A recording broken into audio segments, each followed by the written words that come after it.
Hi everybody, this is Michelle Litwiller with Alisar Stampers, and I am here because I want to show you some organization stuff. First of all, I'm going to show you my craft room that's in my home studio, and it is a complete disaster. Working up to the holidays and all my classes and events, it got really crazy. I'm sure a lot of you can relate. And so I have a few quick tips on how to get started, because sometimes it's very overwhelming, like where to start, how to put your stuff away. At least it is for me. So I'm going to flip this camera around. I'm going to show you a little bit of my mess.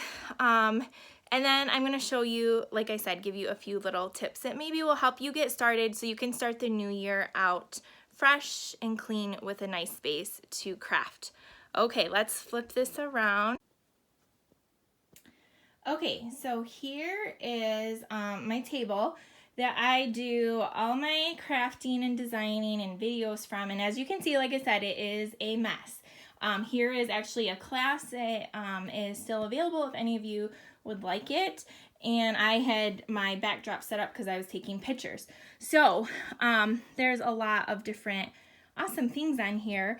What I did to get started is I went to the dollar store and I bought these bins. They're just $1 each.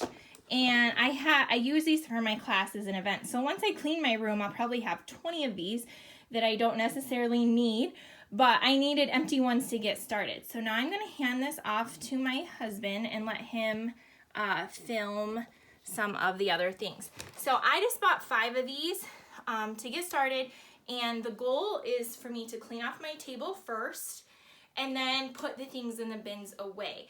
But I need a clear table. So my first bin I'm going to put punches in. So I have my punches. My punches actually have a system over there where I store all of them in drawers. And so I'm just grabbing all the punches I can see on the table and I'm putting them in the first bin. And I don't see any more, so I'm going to set this down and I'm going to go to the next bin. And my next bin, I'm going to grab any kind of ink. So I have some ink pads here from my Christmas stuff I was doing. I'm also going to grab like any type of marker and just put this in this second bin. So that's all I can find right now. And I will go back through as I get down. Like, yep, here's another ink pad. And I see another little punch over here. I'm going to add this to the other bin. Okay, bin number 3 is going to be for any stamps and stamp sets in acrylic blocks. So then I can put those away and make sure they're all cleaned off. So I'm just grabbing all of that and putting all my stamps and blocks in there. All right, that's all I see for right now. Okay, the next bin I'm going to grab is going to be for paper. There's a lot of paper on this table. I'm actually going to put my card class separately because I actually have my class tomorrow. I don't want to lose this. So I'm going to grab any types of cardstock that I have. Now, if it's like a little tiny scrap, I'm just going to throw that away. I don't need it and I'm not going to sort it. It's not worth it. But any type of bigger papers, I'm going to take designer series papers and put them towards the front of the bin. And then any type of cardstock, I'm just going to put in the back. And then I will sort this later. Right now I just want to clean it off. Like this is I could punch pieces or cut something with, so I'm going to keep it. This I might not keep, it's way too small. So I can recycle that. What I do after I fill this bin, once my table is clear, I take it and I sort it by color. So I'll have all the whites and vanillas, all the reds, pinks, blues, greens, so on. And I obviously only use Stampin' Up cardstock. So then from there, I'll take all the pinks and I'll separate those into the Stampin' Up color families. And then I have, behind me is where I store my big pieces. And how I do my little pieces is I have these page protectors that Stampin' Up used to sell. They're 8.5 by 11. We don't carry them anymore. But I just took a Sharpie marker and I write the color on the side and I slip in the larger pieces. So then when I want to punch something out or I just need a little piece, I have these for every color, and that's how I store my paper.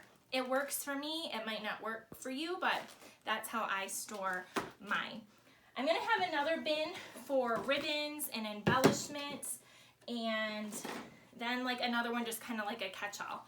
So I'm going to get busy and I'm going to clean off the whole table, and then I will show you some pictures after. I'll also show you how I store some of my embellishments and different things. The new year, it's always great to have a clean, fresh space to be creative.